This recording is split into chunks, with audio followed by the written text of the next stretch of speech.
کن فی الدنیا کأنک غریب او عابر سبیل.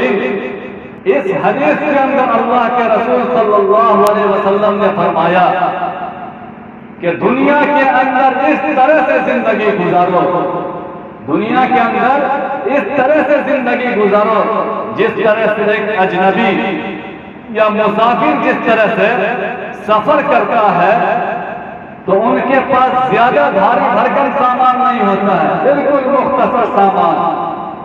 اور وہ کہیں پہ ایسا نہیں ہے کہ کسی اسٹیشن پہ رک گیا اور وہیں رکا رہ گیا، وہ کسی اسٹیشن پہ ضرورت کے وقت رکتا ہے اور اپنی ضروریات کو پورا کرتا آگے بڑھتا رہتا ہے.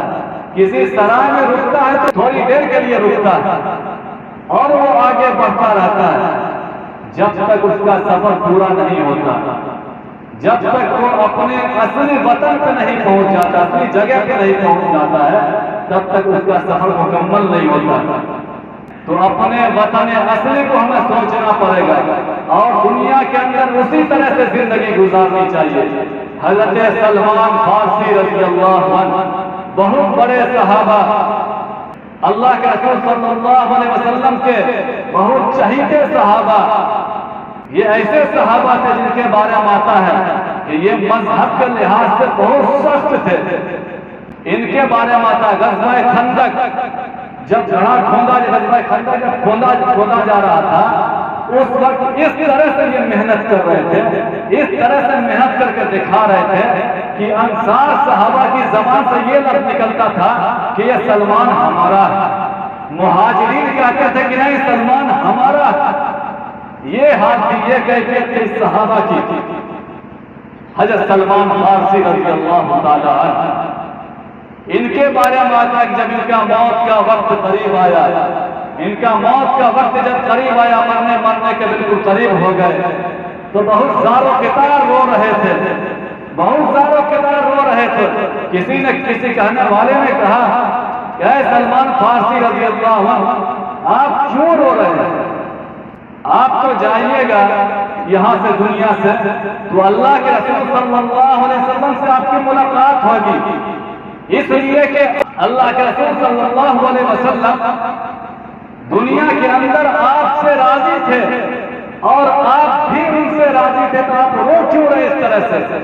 حضرت سلمان فارسی رضی اللہ تعالیٰ عنہ کہتے ہیں کہ میں موت کے ڈر سے نہیں رو رہا ہوں، میں موت کے ڈر سے نہیں رو رہا ہوں، میں دنیا کے چھوٹ جانے کی وجہ سے نہیں رو رہا ہوں، میں اس لیے رو رہا ہوں، مجھے اس بات کی ڈر ہے کہ میں نے اللہ کے رسول صلی اللہ علیہ وسلم سے ایک عہد لیا تھا، ایک وعدہ کیا تھا کہ دنیا کے اندر جب تک رہیں گے ایک مسافر کا جو سامان ہوتا ہے اتنا ہی سامان، صرف ضرورت کے سامان کے وقت ہمارے پاس سامان ہوگا.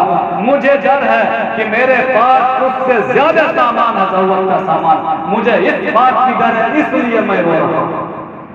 یہ تھے صحابہ، یہ تھے اللہ سے محبت کرنے والے، اللہ کے حکموں کو ماننے والے، اللہ کے رسول کی اطاعت و فرما برداری کرنے والے، اللہ کے عہد کو سمجھنے والے، اللہ کے عہد کو پورا کرنے والے، اللہ سے جو وعدہ کیا، اللہ کے رسول سے جو وعدہ کیا اس وعدہ کو پورا کرنے والے یہ صحابی ایسے تھے. صحابہ جب ان کا انتقال ہو جاتا ہے، ان کے گھر کا سامان اکٹھا کیا جاتا ہے، ان کے گھر کے سامان کو جمع کیا جاتا، دیکھا جاتا ہے تو صرف 10 درہم کے برابر ان کے پاس سامان، کچھ بھی نہیں، کچھ بھی نہیں ہے.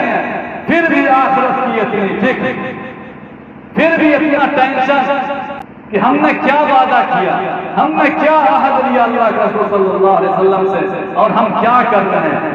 جن کے پاس کچھ نہیں ہے ان کو اتنی فکر، ہم کہاں کھو گئے، ہم کس دنیا میں چلے آئے ہیں، ہمارا ایمان کیسا ہو گیا، ہمارا ایمان کتنا کمزور ہو چکا ہے کہ آج سے دنیا دنیا دنیا کے علاوہ کچھ دکھائی نہیں دیتی. دین سے واسطہ نہیں، دین کی فکر نہیں، نہ اللہ کا ڈر ہے نہ اللہ کا خوف ہے. بالکل اس طرح سے کافروں کی طرح ہم زندگی گزار رہے ہیں دنیا کے اندر.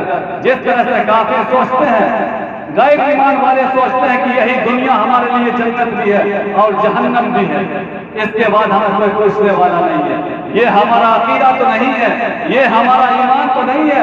ہمارا ایمان تو یہ کہتا ہے کہ اس کے بعد بھی دنیا ہے، اس کے بعد بھی کوئی پوچھنے والا ہے، جہاں بالکل حساب کتاب برابر ہوگا، وہاں کسی کے اوپر ذرہ برابر بھی ظلم نہیں کیا جائے گا۔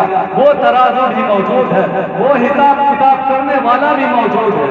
اور جہاں کبھی موت نہیں آئے گی، موت کی تمنا کرنے والے موت کی تمنا کرتے رہیں گے لیکن موت نہیں آئے گی، اس لیے کہ دنیا کے اندر اللہ تبارک و تعالیٰ موت کی بھی گھاٹ اتار دیں گے، موت کو بھی موت آ جائے گی۔